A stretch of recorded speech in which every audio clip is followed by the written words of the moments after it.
Good morning, good afternoon, and good evening.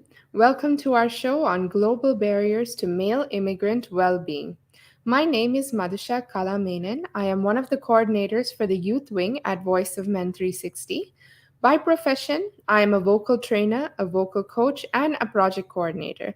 So let me share a brief intro today about what Voice of Men 360 is, International Men's Day, and why we have this show. So, why today's presentation and discussion is going to be important for our communities. Voice of Men 360, to begin with, is a non-profit organization founded in 2020 and is based in Toronto, Canada. Many boys and men are seeking help and support in many areas of their lives. So we understand that the demands and the support needed when it comes to boys and men in our society is very crucial. Voice of Men 360 organization was born out of seeing the tremendous need and stepping up to help provide services to help support and overcome the challenges in life for men and boys. We are also a part of the International Men's Day proudly. International Men's Day, for those who do not know, has been serving for 21 years and so far is established in 90 countries around the world who have joined together and are doing various activities regularly. IMD also follows six pillars which focuses on the overall well-being of boys and men. This also includes nation, society, family, marriage, community, and childcare, where we celebrate the contribution of men and boys. And we also here at Voice of Men 360 aim to follow in the same footsteps. Okay, so now that I've introduced you to Voice of Men 360, let's focus on why the global barriers to immigrant male well being is important. So, as in why this show today is important. Today, we're aiming to openly discuss the challenges that immigrant males face around the world and how this continues to have impacts on multiple levels. And in doing so, we create awareness of their struggles and conflicts in areas such as language, culture, tradition, education, and abuse. We also want to ensure that this issue is shed more light on and acknowledged more in future by families who welcome immigrant individuals and males especially to perhaps understand how difficult it is for these individuals in adjusting to new sociocultural norms and different geographical locations. Perhaps with more awareness, this could be more pivotal in helping families to facilitate a life changing and more welcoming experience for immigrants that allows them to enjoy the nature of their new lives. We also recognize that these issues are important to immigrant males and they are often not discussed openly enough. So, before I start our presentation and discussion today, I also would like to go through our disclaimer from Voice of Men 360.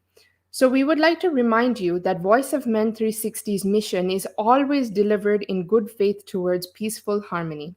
The views and opinions expressed in today's episode are those of our speakers and do not represent Voice of Men 360. Our organization engages in discussion forums to offer inspiration and create awareness to the issues of men who wish to overcome their life challenges. We are not providing any medical or therapeutical advice. Should you require that type of assistance, we recommend that you contact a medical professional immediately. If you have any further questions or concerns about today's episode or any Voice of Men 360 content, please email us at info@voiceofmen360.org. So now at this time, I would like to introduce my very, very special co-host. Her name is Kayla Sutherland. She's also a youth wing coordinator and a board member of Voice of Men 360 and advocates for children, youth, and families of marginalized backgrounds and is currently pursuing her education towards becoming a CYC. So, welcoming you at this time, Ms. Kayla. Thank you for joining us in hosting this show for a wonderful cause. Please tell us a little bit more about yourself before we can go on to share our information on this topic today. Thank you, Mathusha. I'm very thankful to be part of this show today. I'm thankful to Savam for allowing me the opportunity to co-host this show with Mathusha.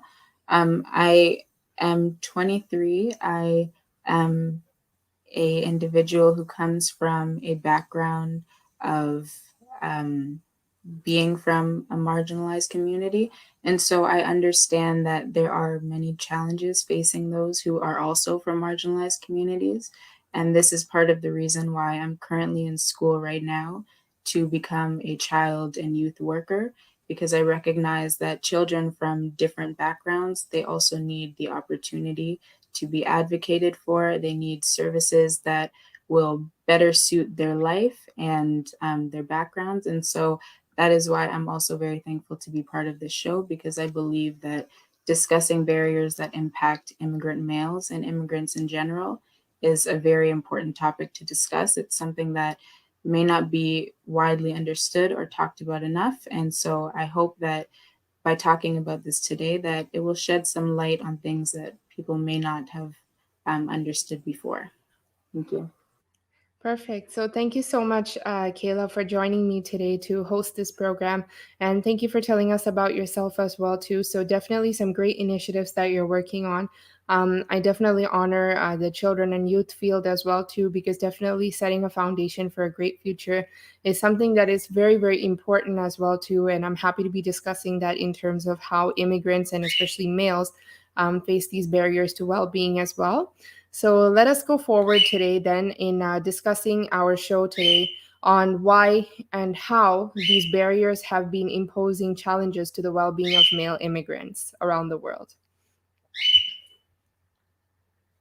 Okay, so today, as I mentioned to everyone, we're going to be beginning with the concept of global barriers to immigrant male well being. So, this presentation is brought to you by Kayla Sutherland and myself, Mathusha Menon, proudly also brought to you by our organization, which is Voice of Men 360 organization, otherwise known as VOM 360. So, as I mentioned in the beginning, Voice of Men 360 always focuses on giving voice to the many struggles and issues of male gendered or male identifying individuals and what they face around the world concerning different aspects of their life. So, we continue to shed light on how these struggles have actually become and transformed into barriers to their well being, which can be improved with global awareness and active steps towards change. So, what we're going to be talking about today. So, today we're going to be discussing the importance of acknowledging these struggles. So, as I mentioned, immigrants go through lots of different struggles, regardless of which country that they're going to be immigrating to. So, being away from their home, back home, is something that already creates very many pressures and struggles for them. So, when they attain that immigrant status in another country, this continues to impact many areas of their lives. So, some of the key areas that we're going to be focusing on today will be language barriers, economic, socioeconomic status, secure housing and jobs, employment. And then we're also going to be focusing on family support systems and how they build support networks. And most importantly, how mental health has been affected by this and transportation barriers as well. So, first off, what does it mean to be an immigrant in today's society? So, let us not localize this to the American world, but to any country in the world. Being an immigrant. So, this consists of two different stages: becoming an immigrant and then actually living as the immigrant.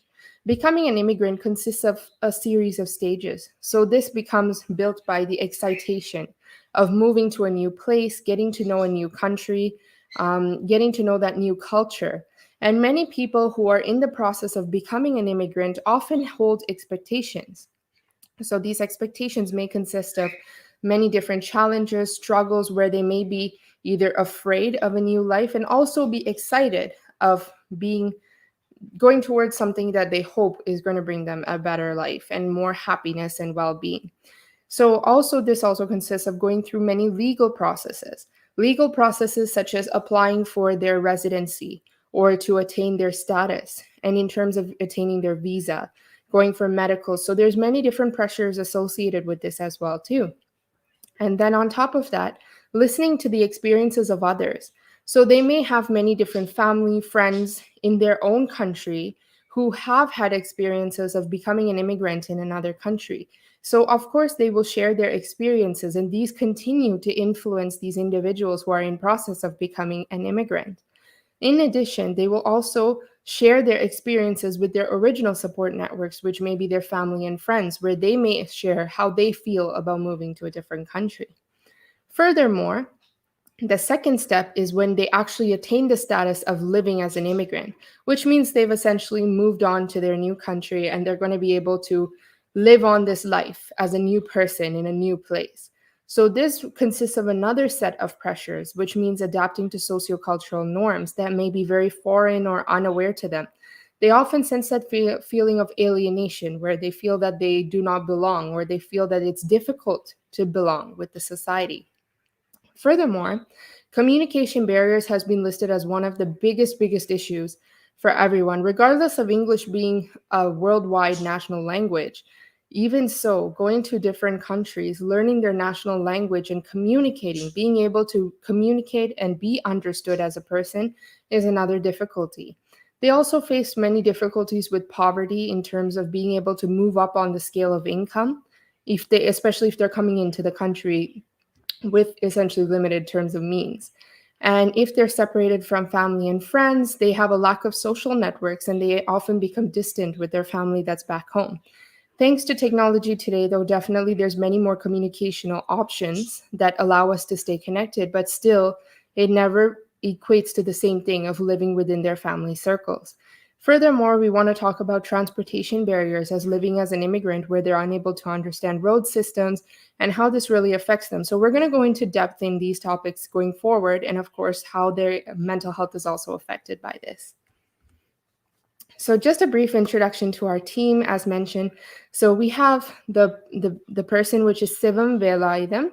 So he's the founder and the director of the Voice of Men 360 program. So he actually has helped to create this organization and create such wonderful initiatives that are able to shed light on these issues and these struggles that are faced by boys and men, and how we can take steps to improve this going forward. And then we have Kayla Sutherland. So she's my co-host today.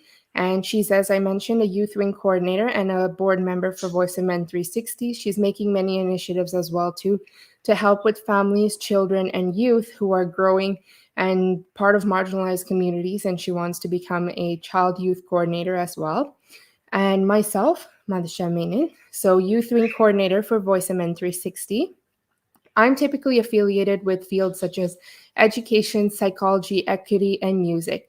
So I work to I try to actually make a network that is built with all of these aspects together. And I also am a vocal trainer for my own voice school, which is Kalaviam Voice Academy.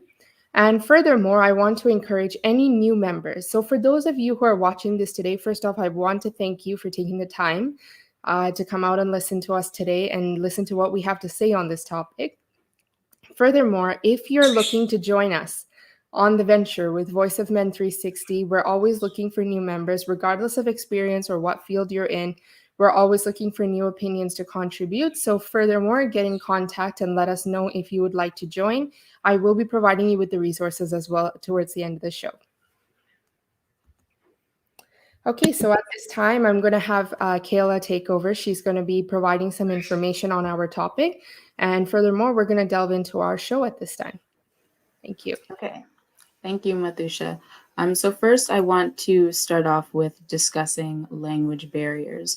So there are many language barriers that immigrant males experience when accessing healthcare as well as health promotion services, because many times, as Mathusha mentioned, they may speak the language, they may speak English, but the difficulties that they experience with being able to communicate with individuals in this country may stop them from actually being able to access healthcare as well as get the care that they truly need to suit their needs.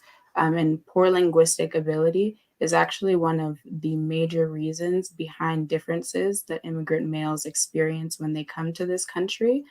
For example, in countries such as the US, Europe, and Australia, being proficient in the language of the country that you are going to, or also being able to quickly grasp the language, influences an immigrant's ability to succeed in the labor market. And this is what is referred to as linguistic proximity. So essentially, linguistic proximity is whereby the closeness of the immigrant's first language to the language of the host country can actually shape, and it determines how successful they are in receiving a job that has great employment opportunities, as well as that yields the highest wage earnings. This is especially true for those who are college educated. So many immigrant males or immigrants that come to this country, they do have great educational attainment. They are college educated, they're qualified, they have proper credentials. However, because they may not speak the language of the country they're going to, they experience less great job opportunities. So many times they'll have to do jobs where they have to exert a lot of physical strength. They have to work many hours. They have to stand for many hours on end. They may have to work multiple jobs. And what this actually does is they experience jobs where they earn less money. They work jobs that require less interpersonal skills, where they'll be interacting with individuals because they are unable to acquire the language. But this eventually it does go away. These disadvantages do go away as these individuals are in the country for longer. They do eventually get jobs that meet their qualifications and that meet their credentials. So basically, what I want people to know is that language barriers are heavily tied to the earnings and the amount that immigrant males are able to bring in, um, compared to those who live in this country. And it's especially true, as I mentioned, for those who are educated. And so it's suggested that what can really help with these language barriers is for there to be initiatives put in place that can actually facilitate the acquisition or learning of a language so that the integration into the labor market is not as strained. And so this leads me into the next thing that I want to discuss, and that is employment and earnings. So, as I mentioned, because of language barriers, if an immigrant male is not able to acquire the language quickly enough, they have to do jobs that require more physical exertion. They may have to work in warehouses or distribution centers, and many times those jobs they don't pay that well, and so this can have a negative effect on the amount that they make as well as where they're able to work. And so, because language barriers so much affect employment, this is largely tied to feelings and levels of stress. So we see that recent immigrants to the country, if they're part of the lower income quartile, they experience higher levels of stress and higher levels of emotional issues compared to those who have been living in the country for many years. And similarly, those who are in the highest income quartile, if they do earn a lot, they experience lower levels of stress and lower levels of emotional turmoil. And so, unfortunately, what happens is many times these individuals are qualified when they come to this country. However, because those qualifications may not be recognized due to things such as racism, discrimination, and a lack of recognition of their credentials, they are in a position where they're not able to do the jobs that will lead them to earning the most. And so, despite being educated and despite possessing credentials and qualifications, overall they have a harder time finding work. And sometimes this is simply because there are no proper supports put in place when they do come to a new country that can cause them to integrate into society seamlessly. And so, what we also see is even though these individuals are placed in jobs many times that do not fit their credentials or do not fit their qualifications, overall, when individuals come to this country, they are more than willing to do whatever jobs they can find or whatever jobs are laid out for them in order to provide for their families. For example, immigrants to this country, they may be working as many jobs as two or three at a time, just so they can simply, um, provide for their family and put food on the table. But also, what happens is because they have to take jobs that are not that require them to work longer hours or exert more physical strength. What happens is many times they work in areas that are not safe, or the standard of protection is not where it should be. And many times they experience exploitation at the hands of managers or supervisors at the places that they do work.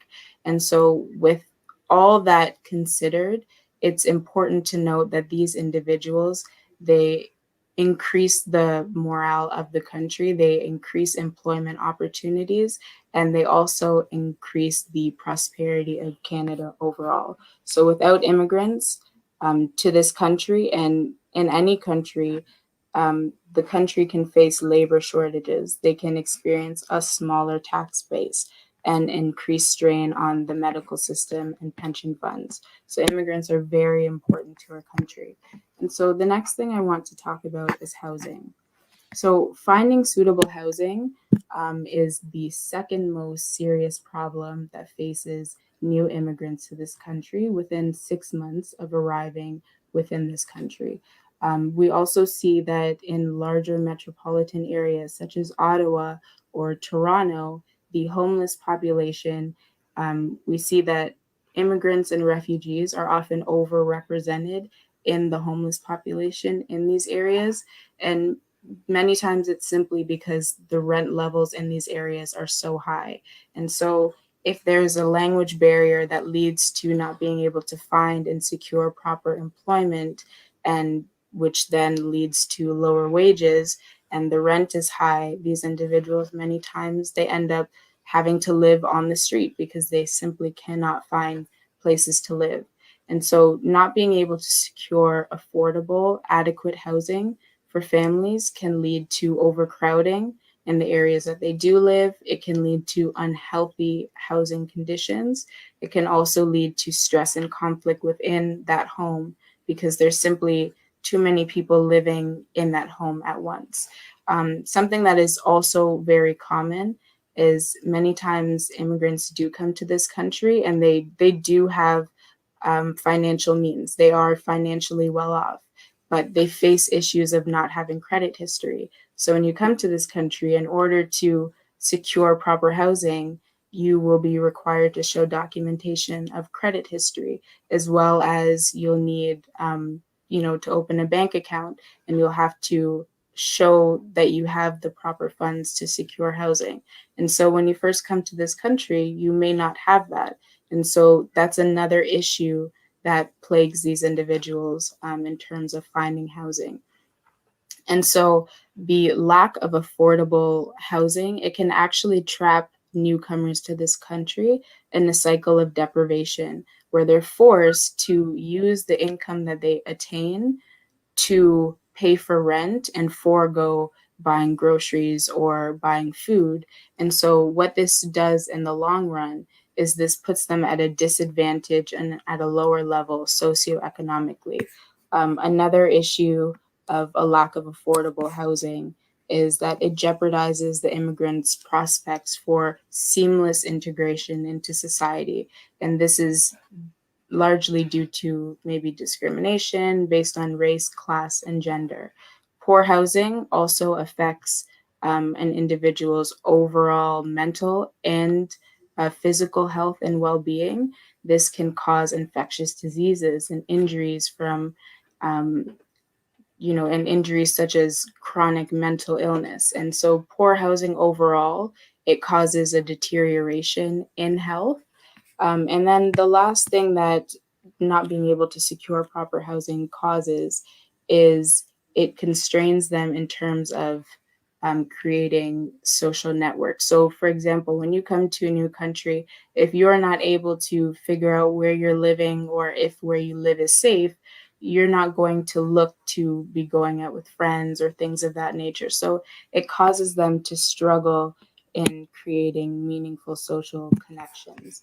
And so, overall, what tends to happen is these individuals may actually choose to move back home because they simply cannot find proper employment or they simply cannot secure affordable housing. And so this leads me into my next topic, which is the healthy immigrant effect. So upon arriving in Canada, um, research shows that immigrants are in the best health when they initially come to a new country. And this is what is referred to as the healthy immigrant effect. However, over time, being in the country, the longer you're here, their health and mental health significantly decrease. And so, what we see is individuals who immigrated to this country, if they've been here for 10 to 15 years, their rates of depression and alcohol dependence are the same as those who currently live in this country. So, what eventually ends up happening is the health that they were in when they first came, it goes down over time. And this can be due to stress of migration, it can be due to the changes and the sociocultural aspects of diet. So, coming to a new country, you're eating new food, it's a new environment. It could be due to poor housing or not being able to secure proper employment and low income. And so it's it's very important as well for there to be systems put in place so that when these individuals come, their mental and physical health does not deteriorate. And one of the largest impacts of towards health is a lack of access to healthcare or culturally appropriate services. And so I believe that it is very important for there to be services that are put in place for these individuals that reflect certain cultures, ethnicities, religions, so that these individuals' mental health can be taken care of. And so this leads me into my next topic, which is mental health. So there are many barriers to accessing the medical system that immigrants face arriving in Canada, as I mentioned. For example, these individuals, they may be unfamiliar or just simply uncomfortable with the deliverance of uh, medical services in this country. And this poses a challenge to new immigrants specifically. And so if there is a system put in place that can provide culturally sensitive care, these individuals can properly receive the care that they need. For example, what we see is although mental illness can occur across different cultures and ethnicities and religions, the way that it's understood by different individuals, the symptomology, the understanding of how this mental illness is presenting, it differs across cultures. And so it's important to have systems put in place for these individuals when they come to this country to understand the challenges that they may face specifically related to their culture. And so mental health status is associated with a variety of integration outcomes. So this is associated with educational attainment, social networks and relationships, economic outcomes, and physical well being. And these all significantly impact an immigrant's ability to adjust to life in Canada or any country that they're going to. And so, as I mentioned, stress is considered to be one of the major factors that can lead to a decrease in health and overall mental health and well being. And this may just be due to the individual not being able to properly integrate into society. And so these stressors, when they're coupled with a lack of social support in the country, a lack of resources, they can adversely impact psychological well being and could possibly lead to low self esteem or depression. And so this leads me into my next point, which is perceived threat. So essentially, what we see specifically among immigrant males when they come to this country is there is a negative attitude directed towards immigrant males. Many individuals believe this false narrative that immigrant males specifically when they come to this country they are a cultural and social threat to the well-being of this country. And so this affects them negatively in terms of being able to secure proper employment. There are no services um, delegated to them because people believe that these individuals are a threat to our society. And so what happens is society goes into a threat management perspective. And this essentially means where we believe that there is an us versus them. We must protect our culture, our religion, our way of life from these individuals who are posing a threat to us. And simply, there's no research that suggests that these individuals, especially immigrant males, will come to this country and cause more issues or cause more strain on the country. And so this leads me into myths about immigrants.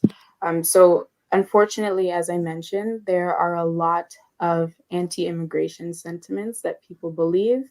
Um, and many times it is just based on prejudice that we have as a country where we believe that we are superior to other countries. And so the first myth that I would like to touch on is that immigrants endanger public health. So many people believe that we should not be opening our borders up to immigrants because immigrants will come in and they'll bring in new infectious diseases. And this was especially true with the emergence of the COVID-19 pandemic.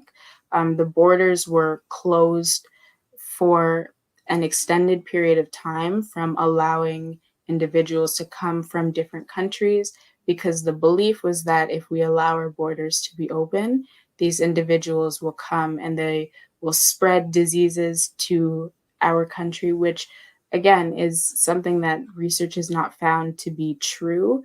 Um, and people believe that immigrants would spread infectious diseases at a higher rate than people who maybe are residents of this country and they traveled and they're coming back in. So as a result, the borders were closed. But again, there's no research that backs up this assumption. And so this is a myth.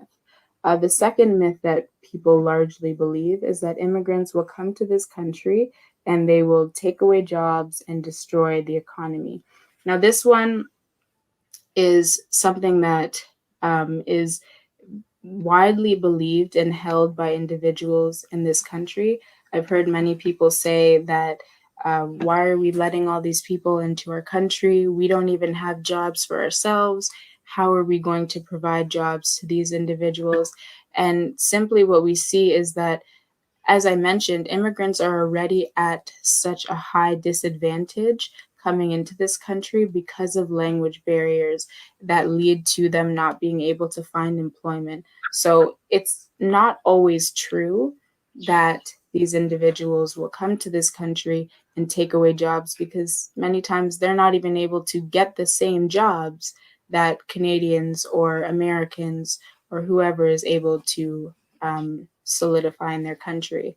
And so, what we also see is that immigrants coming to this country, they actually boost the overall morale of the country. They create opportunities and they fill labor shortage positions. So, for example, we see that when the Transcontinental Railway was being built in Canada in the late 1800s. Um, it was a very dangerous project. There were many explosions. It was in an area that was dangerous, and many people died creating this railway. And what happened is Canadian white men did not want to fill these positions. They believed the job was too strenuous, it was too dangerous. And so, what happened was we had to actually rely on Chinese immigrant males in this country to fill these positions. And so, if it wasn't for these individuals coming to this country and putting their lives at risk, we may not have the railway system that we have today. And so, it is completely unfounded that immigrants will come to this country and take away jobs. In fact, they create jobs and more opportunities. And this leads me to my third point. Many people believe that immigrants are more likely to commit crimes and become incarcerated when they come to this country. And according to the International Center for Criminal Law and Reform and Criminal Justice Policy, immigrants are much less involved in criminal activity than those who were born in this country. So, in fact, research suggests that when you look at the population of individuals who are incarcerated, Canadian males are 3.2% of the population within these systems. And then you look at immigrant males, and it's only 1.9%. So it doesn't really add up to the belief that these individuals will commit crime, because they are simply not the individuals who are in the jail system. And the last myth is that training of immigrants is inadequate compared to North American training. And so many people believe that just because someone was trained in their home country, when they come here, they can't just come and get the same job that they had back home. And this belief comes from the fact that our systems, our educational system, is superior to that of other countries. And simply that is not true, because what we see is approximately 40% of professionals who were trained in another country abroad, when they immigrated to Canada, they were able to secure the same job. And many times there has to be maybe a few extra training that the individual has to undergo, but relatively the qualifications and the credentials from abroad are the same in Canada. So again, this is an untruth. And so the next thing that I want to talk about is the cyclical effect. So as I mentioned, language barriers affect many things. And it was interesting to me because after doing this research, what I found was if an individual is unable to pick up the English language fairly quickly, or they're not able to speak the language fluently, it affects their employment. And then if they're not able to find jobs that are good jobs, it affects how much they earn. And then if you're not able to secure a good job that pays well, it affects your ability to secure housing. And then not living in an area that may be safe, or living in housing that is not good for your health, that then affects your mental health and your health and well-being. So it seems like it's this big cycle that continues, starting with language and ending with mental health and overall health and well being. But the good news is that the longer an immigrant is in this country, the more opportunities are available to them. Their pay actually will increase, their employment opportunities will increase after they're able to acquire the language. And so, the last thing that I want to say before I hand it over to Mathusha is what we can do as individuals in this country. I believe that we are supposed to be allies for immigrants to this country, and we have a job to do as well to help these individuals to feel like they're integrating into society more seamlessly. And so I think it's very important that we are aware of our own prejudice and discrimination, and that we try to find out about these new cultures and individuals who are coming into our country, and find out how we can best assist them. And so I would like to hand it over to Mathusha. Yes. So thank you so much, Kayla, for all the information that you provided. I think you shared very, very pivotal and interesting facts about how immigrants are being affected and continue to face these struggles.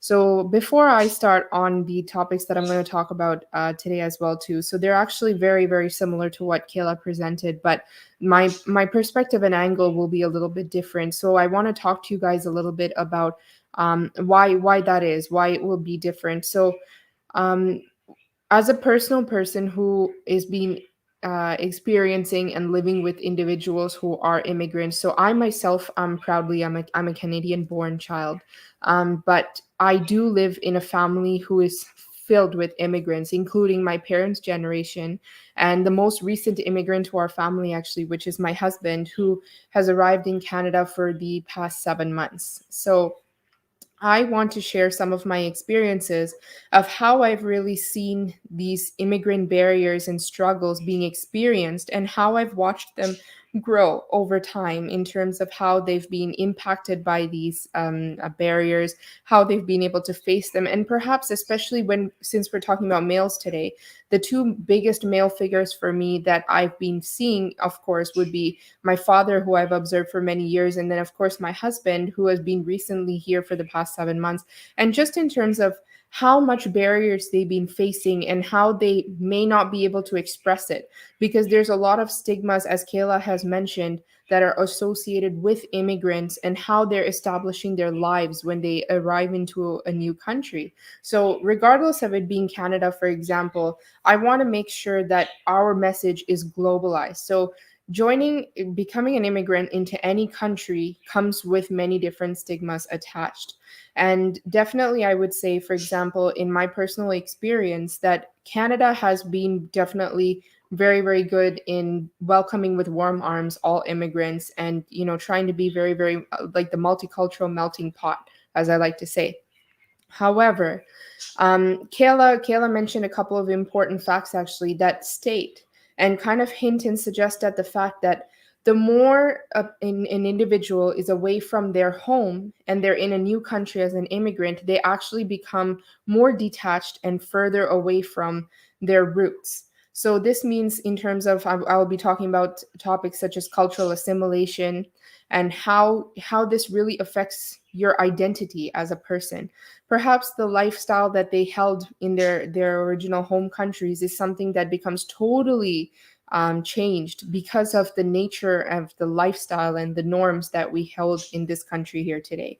So now I'm going to go forward, and I'm going to discuss some topics with you guys, but they are going to be from my personal, my own lens of how I've seen these family members and how I've seen them being affected in these realms as well.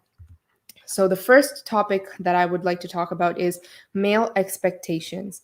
So, of course, as we know, for example, male expectations, even in terms of just local individuals here. So, people who are native to the country, even as a male, always have expectations tied to them. So, these expectations can range across in terms of their academic proficiencies, their personalities, how they lead their lives. So, being a male gendered individual comes with these expectations that they are forced to meet throughout their lives.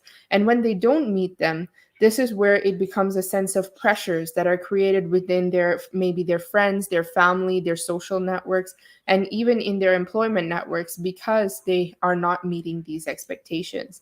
So let us take a look at today, what kind of expectations do males really have? So in general, this is not specifically to immigrants, but in a general, males are always encouraged to be strong individuals. Their tendency is to be seen as individuals who shall not break down. They shall not have these flaws or failures as we envision them as. So typically, I would say, even as growing up as a girl in my family household, so I am an only child, but being a girl, even if I wasn't able to attain, let's say, employment or maybe not the best form of education, it tends to be a little bit more accepted or well received within our families in comparison to males. So, an additional expectation is assuming all family responsibilities. So, this applies both for immigrants as well as non immigrants. So, males are generally always historically being seen as the breadwinners. Now, I'm glad that society going forward, definitely, we have been able to see the patriarchy side come a bit down. And now there is more of the matriarchy, where we see more females who are also breadwinners to their families. We also see more mothers who are able to go out and they're able to pursue jobs where they're working with families, or they're working in any kind of workforce where they're able to actually contribute and bring home some form of income.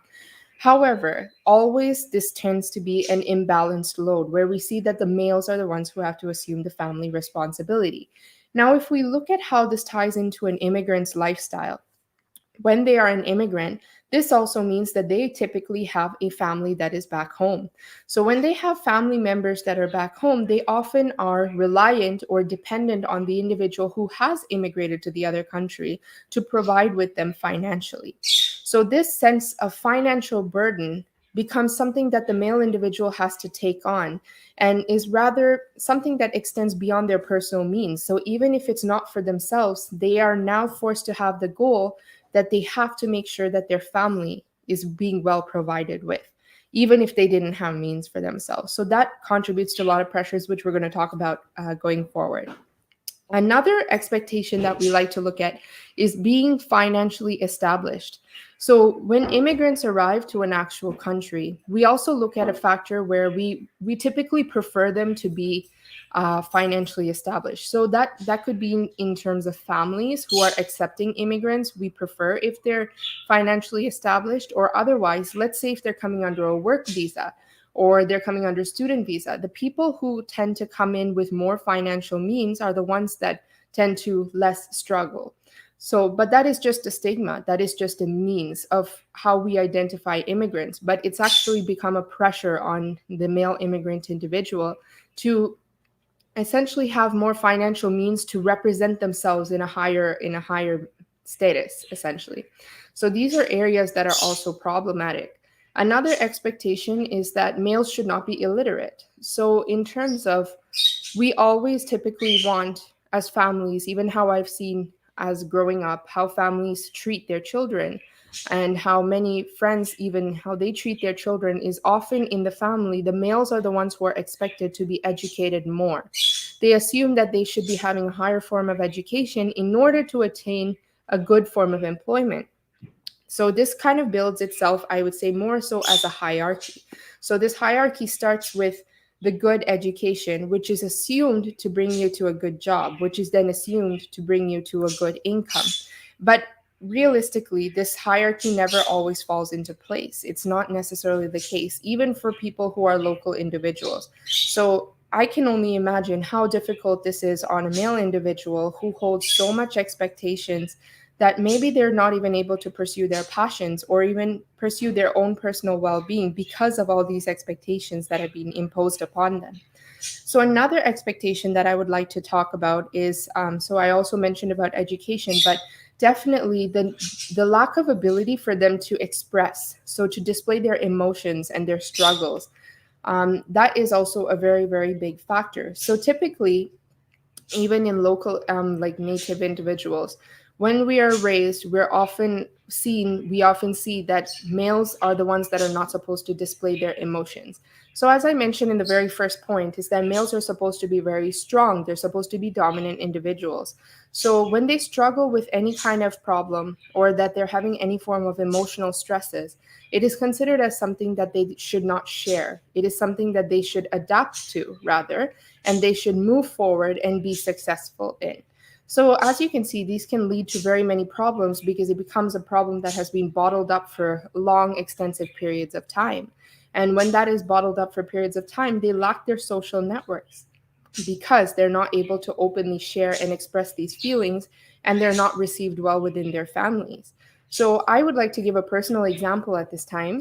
So, for example, if I see, for example, my father or my husband who has been experiencing these financial problems, or a problem, for example, in attaining a job, perhaps that is well received or of a high status, if they feel that pressure, they would never vocally share it with us. They would never say openly that they are feeling that kind of a resentment where they feel unsuccessful or they feel that they're not able to be successful and help their families.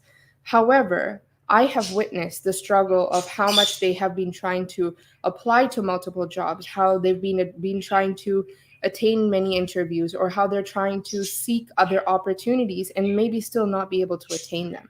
So those are very many pressures that are placed on the male individual. Now, going forward, I want to talk about immigrant male tendencies. So this kind of ties in about similarly to what Kayla was discussing previously. So Kayla discussed and touched upon how there's different negative stigmas and some misunderstandings that are associated with immigrant individuals that people have. So here, I would like to say about immigrant male tendencies that I found in research, where more likely they state that immigrant males have emotional problems that go unreported.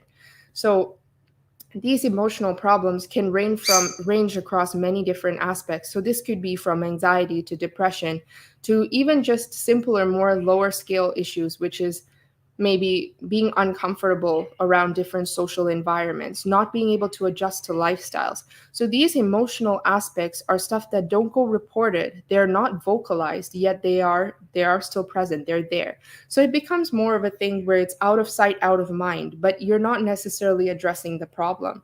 And I feel that it's something important that everyone should be aware of, that males just do go through the exact same kind of emotions and feelings that females do go through. And it's important for us to receive them well if we see any signs of them, or if they are vocalizing anything towards them rather than shunning them away or being resentful and saying, figure it out on your own. Like giving that kind of a mindset is very, very unhealthy for any individual. Another tendency that we saw with immigrant males is that they are more likely to identify as minorities. So typically, when we say immigrants, we typically have this ideal, especially even as an example in Canada, is that immigrants are colored individuals or they're non Caucasian individuals. So we tend to think of immigrants as perhaps South Asian individuals, Asian individuals, African individuals. So we tend to think of them basically as the non white individual. So when we say that, that automatically places everyone into a category of minority, even if they're not. So, for example, I would like to say, so as my husband is Tamil, I'm Tamil as well too. So as a Tamil person, I am living in an area though that is predominantly Caucasian individuals. So it's more, I would say, as a white centric area. So I would say it kind of identifies us as a minorities. However, if we look at the larger scale of things, in Canada there is an extensive large Tamil population. However, when you identify as a minority, that alone creates a pressure on yourselves. So perhaps as an immigrant male, it does affect how you feel in a society like that, where you don't feel as welcome, or you feel like you're not able to see as much people who are just like you who you could relate to. Whereas maybe if we shifted to a different city, for example, like maybe Scarborough or Markham in Ontario, these cities actually have larger groups of Tamil populations. So that is why we notice a tendency of more South Asian immigrants who tend to immigrate to cities such as those, where they tend to feel more socially connected with their own culture of individuals. So, this is also another pressure that is faced by immigrant individuals. Another tendency is that more immigrant males tend to have insufficient social networks, or they have broken or non functional families. So, when we say non functional families and insufficient social networks, we're looking at being in a different country and not being able to have that sense of family or that sense of friendship that they may have had back home. So when you're not having as much of a social connection as you did back home, that definitely does compromise your emotional well-being. So compromising your emotional well-being, as we know, obviously does tend to lead to more mental health issues that further go unreported. So it becomes a chain link of problems. Where this problems actually in like starts from, and I've observed it start from, is starting from family. So typically when we have immigrants immigrating to a different country, they're often maybe staying with a family friend, or they might be staying with distant family. Otherwise, if it is like, for example, a spouse, like in my case, it's my husband who is staying with me and my parents. So for my husband, it would be something where they do not have their own family members or their own friends who are present with them. So it is definitely a new type of social environment for them to be adapting to. So, in a perspective such as this, immigrant individuals definitely feel that it's a larger barrier for them to be able to feel more connected, feel more in place, and less maybe alienated to the regular family's way of life that may be not be matching towards them. And another tendency is that they have less contact with family outside Canada, which is from back home. So, like I mentioned earlier, thankfully that we do have more technological means. There's many more ways that we can online or virtually communicate with our family members, regardless of where they are around the world. However, we have observed in research that due to this lack of physical connectivity, so the lack of not being in the physical presence of these family members or friends' social networks, This creates several barriers where individuals are not able to connect as much. They're not able to share their experiences or even their struggles or their accomplishments. So this makes them often feel like they're alone or isolated. So this goes on to my next topic. So I'm going to be talking about how income plays a role on immigrant well-being. So Kayla also touched on this topic as well, very importantly on how income has been something that is very, very difficult to move up on the scale of as an immigrant.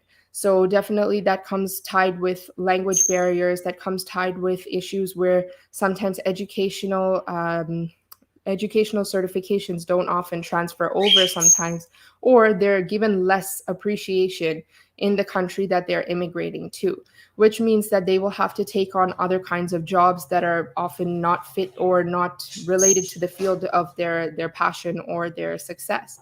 So here I want to talk about how income plays a role on immigrant well-being, and it actually disables your access to reliable housing, jobs, medical resources, and transportation. So, being in a country, especially here, so being in Canada, my personal experience, even as a person who is native to the country, is definitely that income is something that holds a very, very concrete foundation to your future. So, the amount of income you make is something that determines and sets a foundation for how you will have your housing in the future, what types of resources you will be able to access, what types of transportation, and how often you will be benefiting from them. And furthermore, what type of job you're going to be able to hold based on that. So, your income is something that falls under so many different umbrellas.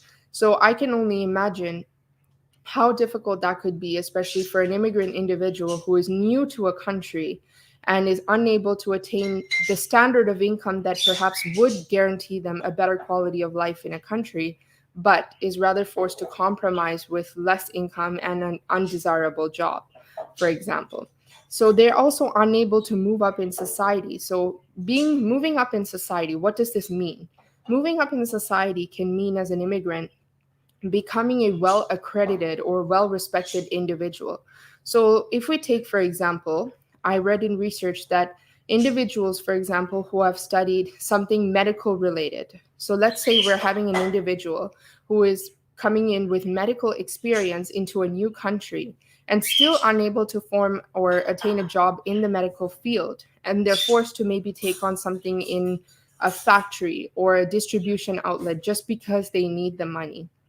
This automatically takes away from their identity and how they are received and respected within their families and their friends' social networks. So they're automatically considered as a low income individual. And when you're considered as a low income individual, you're unable to attain the type of housing that you may want or need.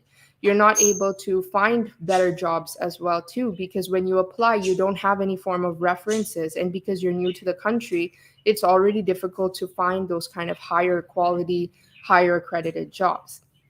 Furthermore, Kayla touched on a very important point as well earlier about how housing here cannot be attained without some form of a credit history as well as an income history. So there's two forms here that are required in order for you to attain secure housing here, which means a bank account with an established income, and secondary, which is a credit report. So a credit report is something that definitely takes significant time for you to build. And as an immigrant who is new to the country and having all these responsibilities on them, if they have to build or find a proper house for their family, or they're supposed to provide for their family, in amidst of all of this, it becomes very, very difficult because their income is already not sufficient. Furthermore, they don't have a credit history, which makes them dependent on others. When they're dependent on others, this causes much more mental and social well-being issues within themselves. And of course, as mentioned, males are less likely to report any of their problems. So when they have any form of tensions or pressures within them, they're forced to kind of deal with it on their own. So this is another area how income really ties into becoming problematic, and I've seen that personally. And like I said, it places heavy emotional burden, and financial poverty also endorses mental health issues. Furthermore, we're going to look at some other barriers here. So, learning the language. I think learning the language is something that is very beautiful, but it's one of the most biggest struggles for people who are immigrants, regardless of, again, where they are in the world. Learning the national language is difficult regardless of the country. So this could be, for example, Germany, it could be Switzerland, it could be the UK, or for example, Canada, or even, for example, going to another South Asian country. Anywhere always has a national language. Now, above that national language of the country, there is that worldwide language we consider, what we everyone says, which is English. So either way, this pressure becomes something that affects them on multiple levels, which means that they have to learn these two languages, especially if English is not the main language of that country, which means they would have to acquire English skills as well as the national languages skills as well too, in order for them to be received well within society, in order for them to take benefit of all the services that are offered in the society, and likewise to be able to be understood even if they're trying to communicate with other individuals. So as you can see, there's many different areas that kind of tie in and become very problematic for the male individual who is an immigrant. Furthermore, learning the language and having a barrier creates social exclusion. So this is again where that social network kind of breaks down, because if they're living with a new family or they're actually attaining a new job or any form like that, the fact that they don't know the language is a fact that already sets them one step back, which means that sometimes they're subject to mistreatment from their employers or their landlords, which means that they're further subjected to more mental health issues as well too. And because of that, they're not able to benefit necessarily from all the services that they may be exposed to or may be offered in that country, but they cannot make use of it. It's also difficult for them to comprehend others. So for example, going to places, completing different tasks such as filling out forms, learning how to create applications, maybe attaining a job interview. So when they are doing these certain activities, it's very difficult for them to understand other people when they're speaking to them in a language that they do not understand. Now, this becomes the main question to many people because many would state that ESL is something that is offered now around the world everywhere, and especially for immigrants. And if we look at Canada, for example, Canada has done a great job with providing lots and lots of ESL programs that are offered right throughout for immigrant individuals. But there are the strings attached with how ESL becomes functional or feasible for immigrant individuals. So, especially for those who are either working or forced to have family commitments, or if they're living with a family, sometimes it's difficult for them to actually attain regular attendance in an ESL class. Furthermore, if they're studying the ESL classes, they're not able to necessarily dedicate that time towards learning it, studying it, and actually becoming familiar and active with the language. So, the more important part is more than learning it, becoming active within the language is something that's very, very difficult for immigrant individuals.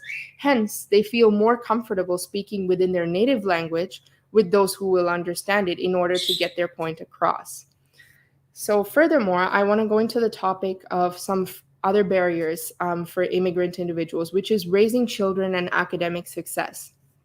So, research has also touched on the issues that immigrants face of raising children in a different country outside of their home country. So, the problem really starts with the culture and the society. So this is where the culture and society fails to align with the culture that they have grown up with or the culture that they only know. And sometimes it can be very upsetting and it posts emotional stress on the immigrant individual when they're having a child learning under a more Americanized or another culture's set of norms and their traditions, right? So, for example, if we take Canada, if an individual is coming from a different country and they have their children who are going to be learning in a naturally westernized educational system, they may feel that some of the content or the syllabuses that are being taught to their children are perhaps maybe taboos to them, or that it may be stuff that are they themselves are not aware of or they're not used to because they haven't learned it themselves.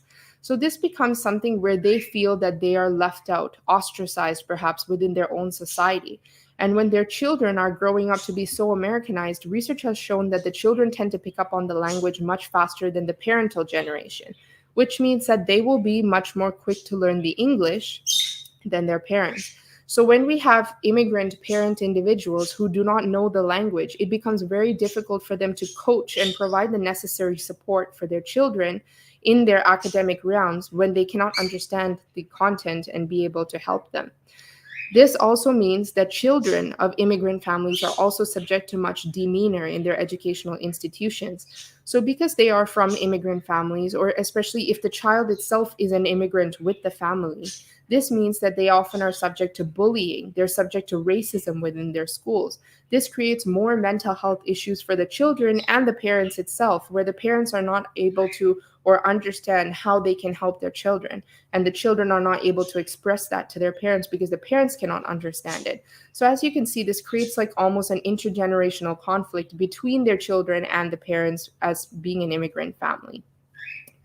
And furthermore, it's also been stated that children can sometimes use their education as a point against their family. So they feel that their parents or their parent generation is more illiterate compared to them. So they tend to use it against them because they feel that they are the ones who are educated. So this also creates very many pressures for the male individual being the breadwinner of a family and also having to feel that they're not adequate enough to help their children in their academic success. Furthermore, going forward, I want to discuss about the barriers that immigrants face in employment security. So Kayla touched a lot on this before. Kayla discussed about how their jobs are not secure and how they often end up taking on jobs that have nothing to do with actually their field or their field of study or success. And that is very, very true. Taking on any job can be very, very problematic for immigrants. This being said, because they're often subjected to unhealthy work environments or because they're subjected to low incomes, which means that that is not sufficient for their family and their well being. Furthermore, again, it's difficult for them to move up and succeed. So, let's say, for example, if they take on a job in a factory, working as maybe a distribution or assembly individual. So, these often start off with minimum wage pay. So, when they start off with minimum wage pay and they're immigrants, they also have been shown in research that they're very much subject to discrimination from their employers. They're often unaware of their rights as well too.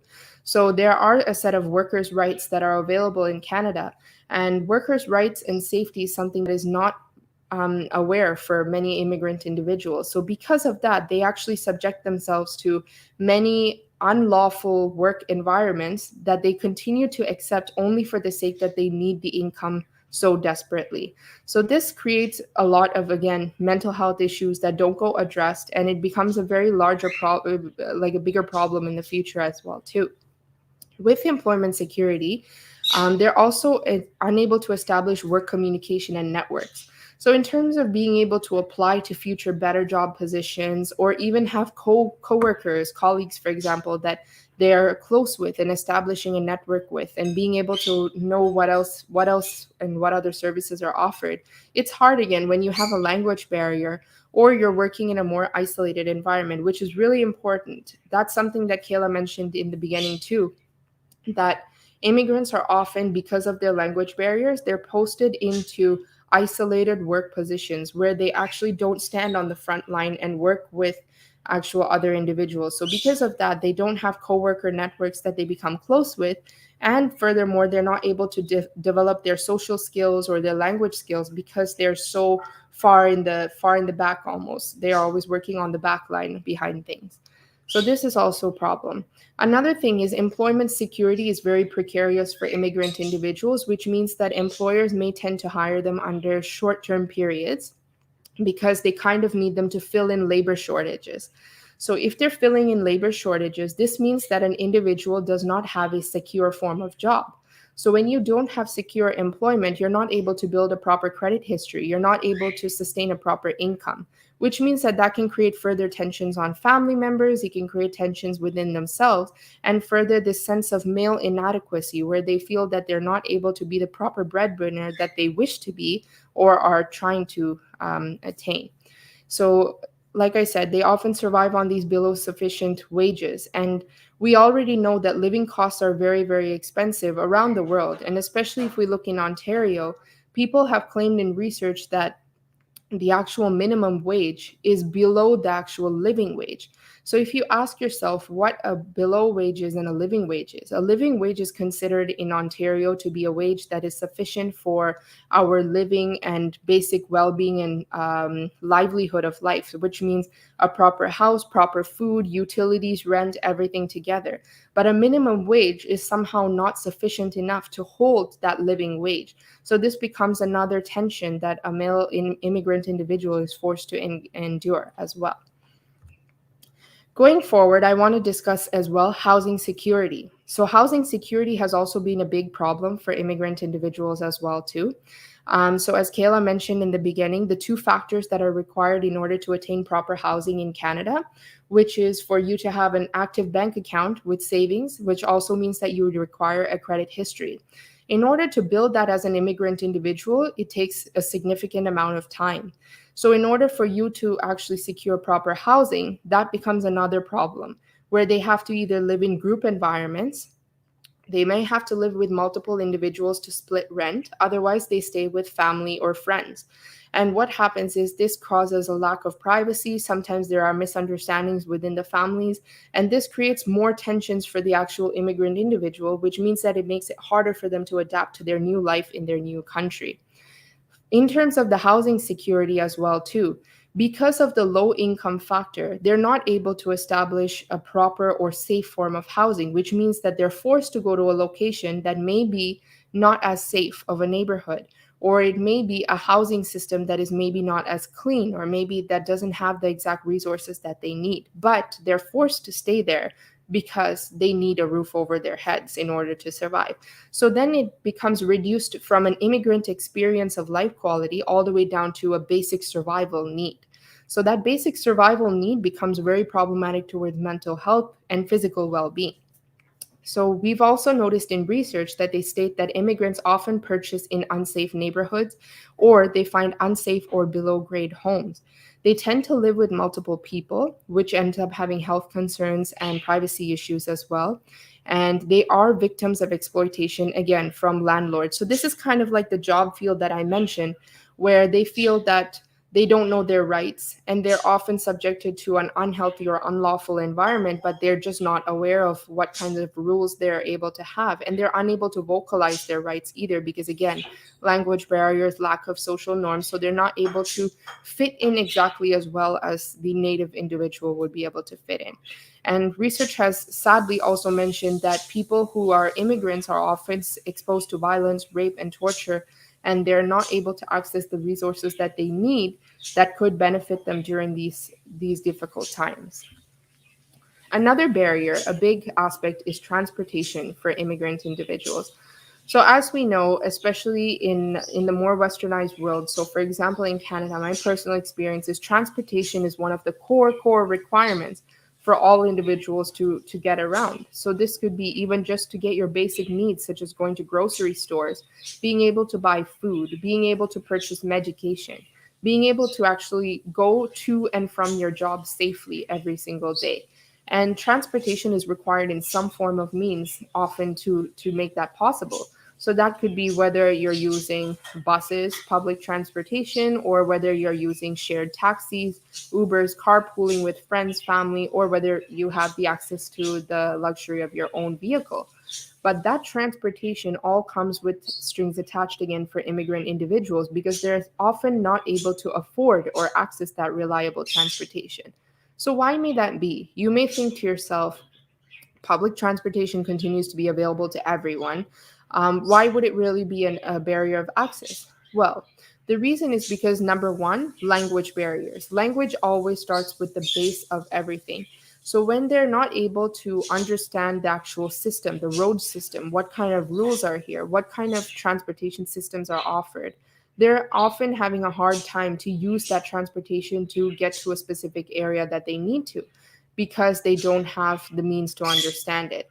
Furthermore, if they seek independence, for example, as I have my personal experience, so my husband, who was having a driver's license in his home country, he wished to actually drive like an automobile, so just to drive the car here in Canada. So, in order to get the license, that is also difficult for immigrant individuals to attain because of testing systems that are in often other languages that they're not able to understand. So, When they're not able to understand these rules again, that creates another additional barrier that sets them back. And it creates a sense of dependency again, where the immigrant individual has to depend on either family or friends or someone to actually transport them to and from areas that they need to get to and go. Another issue that research has mentioned is that some people often share family cars as well too, but this often has been disproportionate towards women, where the male individual is the one that typically takes the car for their jobs or for any purposes that they need, which means that women are forced to seek their own means of transportation in order to um, uh, attain whatever needs that they need. So this is how many of the struggles we see that immigrant individuals are facing as barriers to their well-being. Now, before I end, I like to talk about my personal testimony of how I've seen immigrant individuals in my family grow up and how they've grown and how they're facing struggles as well too, and a little bit of my message of what I think about all of this information and what I think you guys should take away from it. Personally, like I mentioned to you guys earlier, I'm married to an immigrant individual. So my husband is from Sri Lanka, but my family is also immigrant family as well too. So my parents are also immigrants here. My uncles, my aunts, my grandparents, they all have immigrated to Canada, which I'm very fortunate for. I'm fortunate to be born here. But I've seen the many struggles that they've gone through and faced as individuals growing throughout this culture. So society has their own ideals of immigrants here. So I've noticed that as well too. So in the process of sponsoring my husband here to Canada, many individuals had negative ideals of immigrants. So I know Kayla mentioned this as well earlier about how there's the negative endangering effect that people feel that immigrants bring on when they come to Canada in terms of taking away our jobs or bringing in infectious diseases. But aside from that too, there's actually sociocultural norms that are associated with immigrants as well that I wasn't aware of until I was personally bringing an immigrant here to Canada. So this means that I was told by many individuals that the person may be using a person or a spouse in order to actually attain a status in Canada, which has happened many times. I've seen it, and it's very unfortunate. But I want to say that not every individual is like that. So many people have a false ideal that immigrants tend to come to Canada because, and of course, they are in seeking of a better life, but that they do use other unlawful means, perhaps, just to attain their status here. I've also heard that immigrants are essentially useless, so that they are a burden on our system, excuse me, and that they would be a burden on our family. So I was warned about this by many individuals, by our family, friends, etc., that it would cause a huge burden on me to have to bring an immigrant individual, be married to them, and yet to bring them up to our Canadian standards. So it's upsetting to hear that we have a form of a Canadian standard that an individual has to be brought up to. So that alone already just creates a sense of discrimination and pressures on the immigrant individual who is actually coming here in for seeking of a new and a better life quality for them to grow, right? And furthermore, people from back home also have different ideals of immigrant life. So, like I stated in the beginning, they're often coming to a new country with expectations that they're going to have a better life, they're going to be able to access better resources, they would have better jobs, they could support their family better.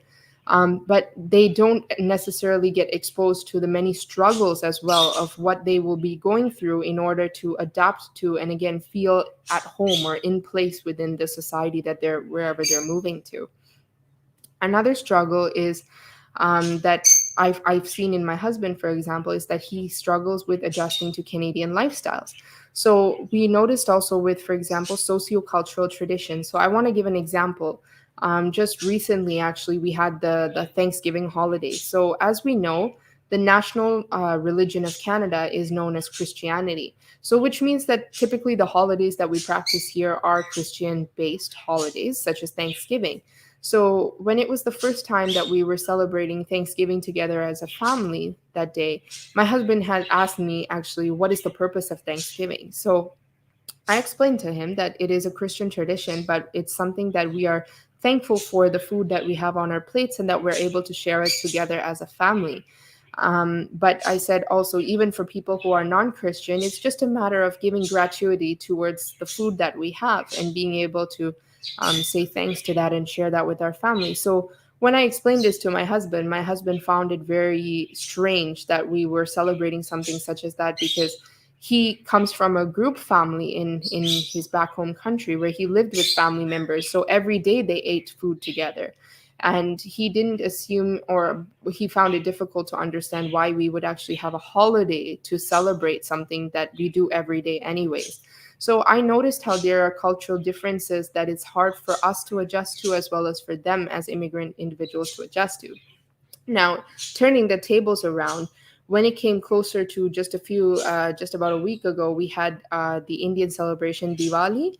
So, Diwali is a festival of lights for those who don't know what it is. And it's something that is definitely celebrated and cherished so much back home. And he celebrates it with his family. But it was interesting because here, when he came here after being living with our family, he didn't display any form of desire to celebrate it here because it's not as much celebrated here.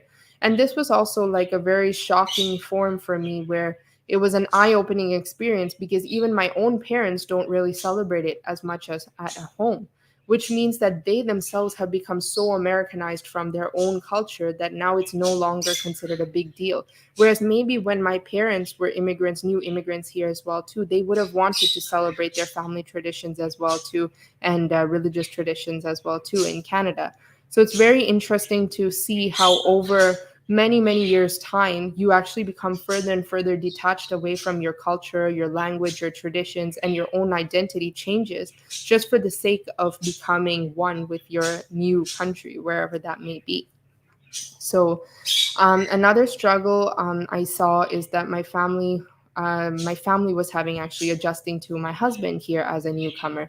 So in terms of perhaps their ways of life, their types of behaviors, the nature of how their daily routines are, even for example, it's something that doesn't really align with the way our society is here. So, for example, as a personal experience, I noticed that we have a very fast paced lifestyle here in Canada. And that fast paced lifestyle is sometimes difficult for the immigrant individual in my home right now who is newest, which is my husband, for him to keep up to.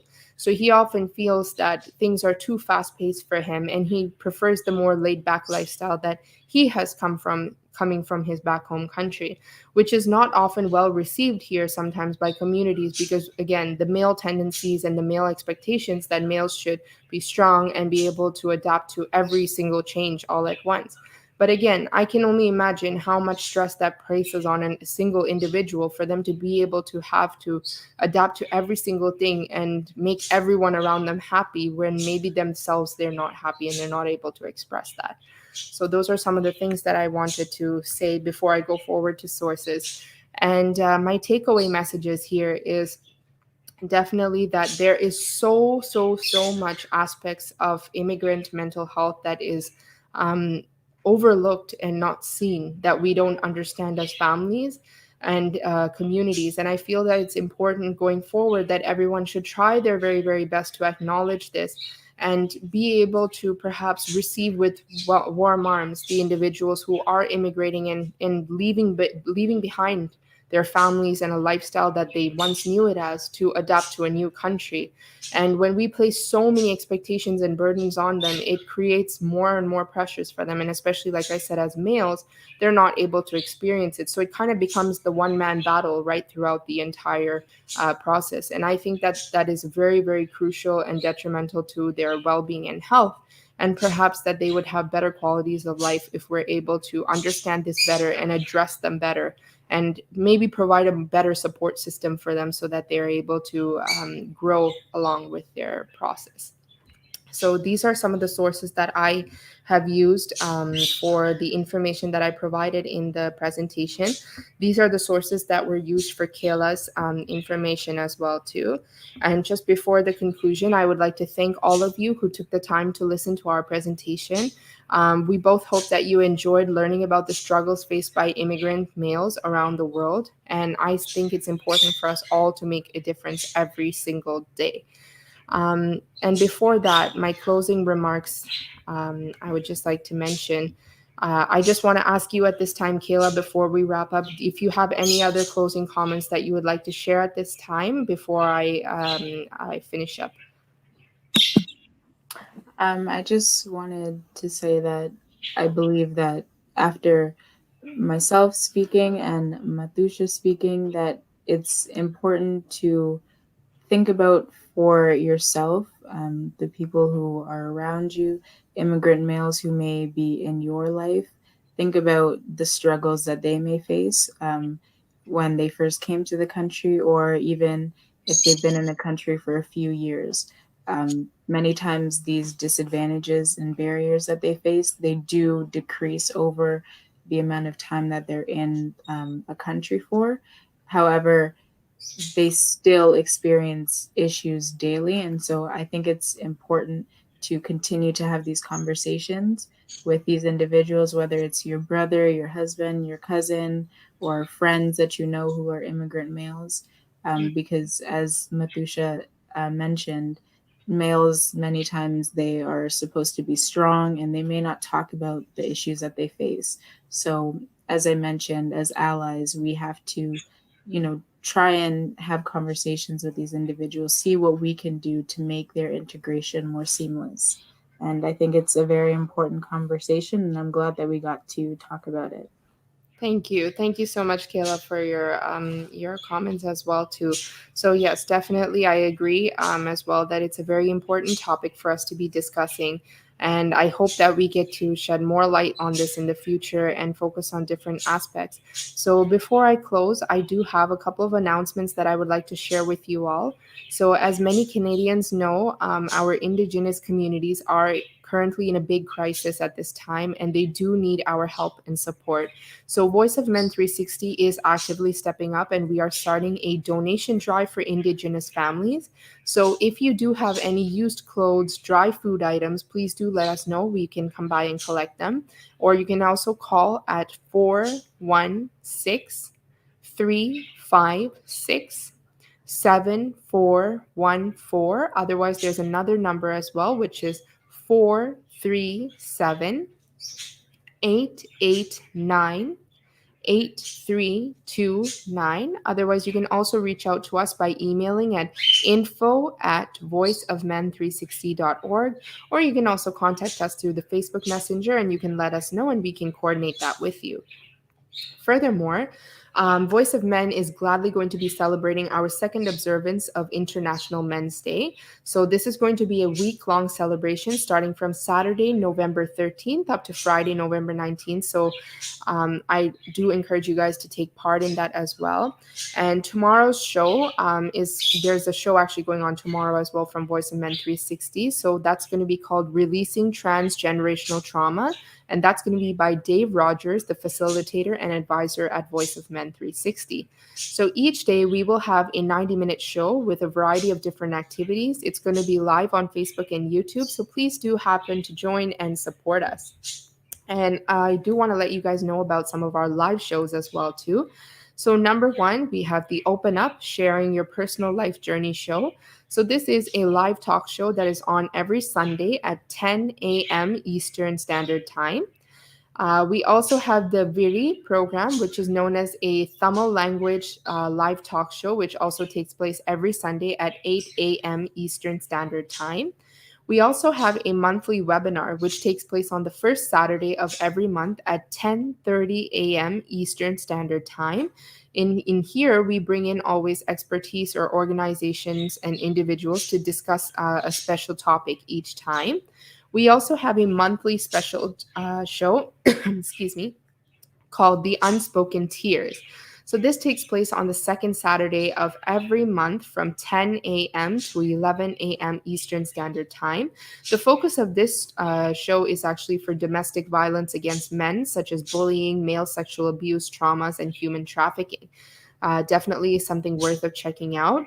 And furthermore, we also have the South Asian Men's Show, which takes place on the third Sunday of every month from 11:30 a.m.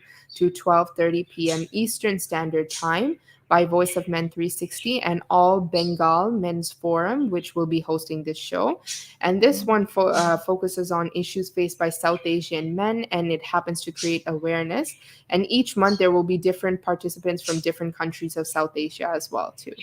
We also have podcasts, which all of our shows are available on 6 different platforms, including iPhone, Google Play, and so on. So definitely be free to check that out as well.